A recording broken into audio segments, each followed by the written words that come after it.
I started getting high when I was like 11, 12 years old.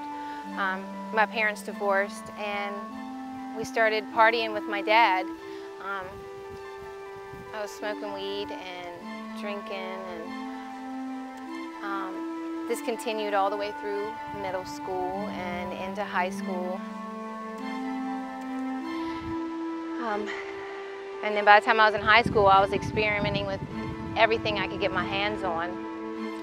And then when I was 17, I was dating my best friend Eric, and he sold heroin. And so I started using heroin, and a couple months I was sticking needles in my arms multiple times a day just to be able to function. And then one morning my parents came into me and Eric's apartment and told me that my father had shot and killed himself.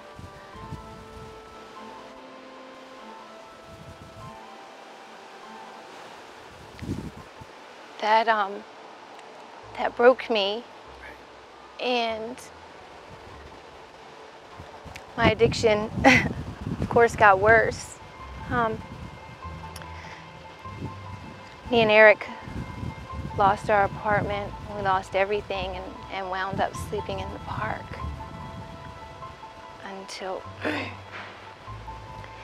one night I was driving down the road, and these kids that I had wronged tracked us down and started to shoot up my car. They unloaded 6 clips into my car, and Adam was in the front seat and Eric was in the back seat, and Adam got shot in the leg twice.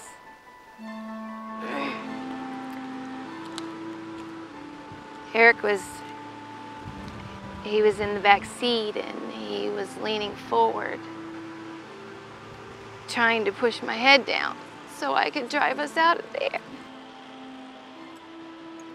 And they finally stopped shooting when they ran out of bullets.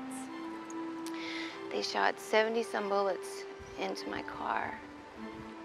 And when I finally got to the gas station, Adam ran in to call the police, and I got in the back seat with Eric. He had been shot in the head, and I grabbed the 2 pieces of his head and held them together, and I begged God to let him breathe.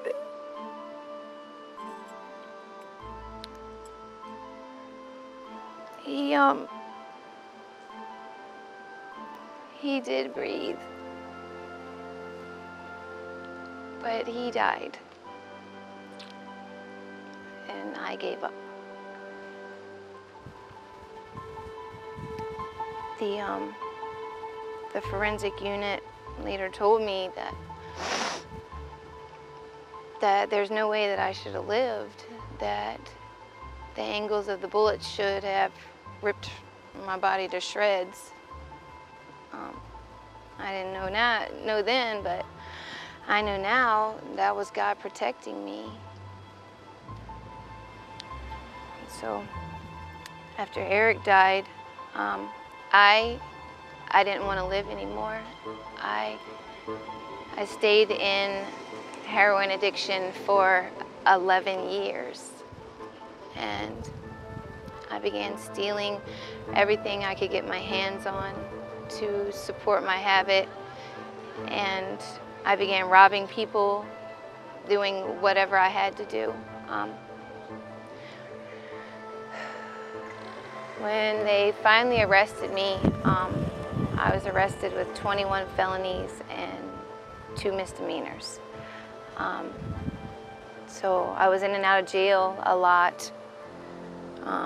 I always thought that I could kick this heroin thing on my own. My auntie would come and visit me when I would get locked up. And she would tell me to just come to the rock, that God had something better for me. But I just wouldn't come.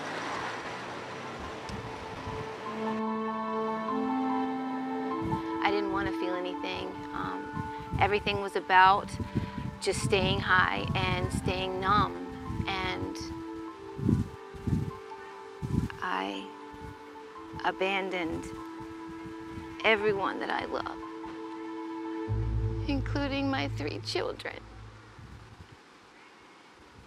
I didn't want anybody to see me the way that I was, and I didn't care to see anybody else. But one day, God picked me up, and He brought me to the rock.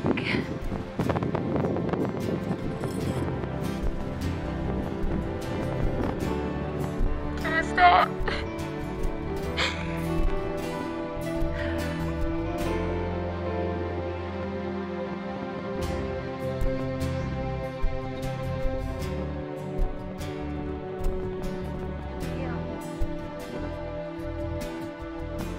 I came to the House of Mercy, and that's run by my auntie, and she showed me that God had something better for me,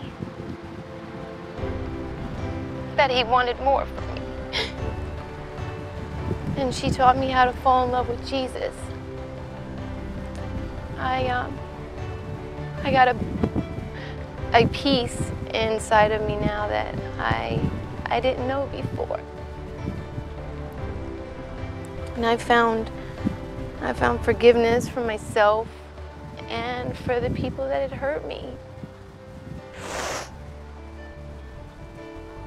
I stayed in the discipleship homes, and then I went to RSUM and I graduated, and God restored my family to me and my children, and I now work full-time at the Rock and live at home with all 3 of my babies and my family. Now that I'm working full-time at the Rock, I get to come back here to the same neighborhood that I bought drugs from, and I get to share Jesus with people that are hurting just like I was. Imagine staying in this moment, staying in this moment forever. It's true.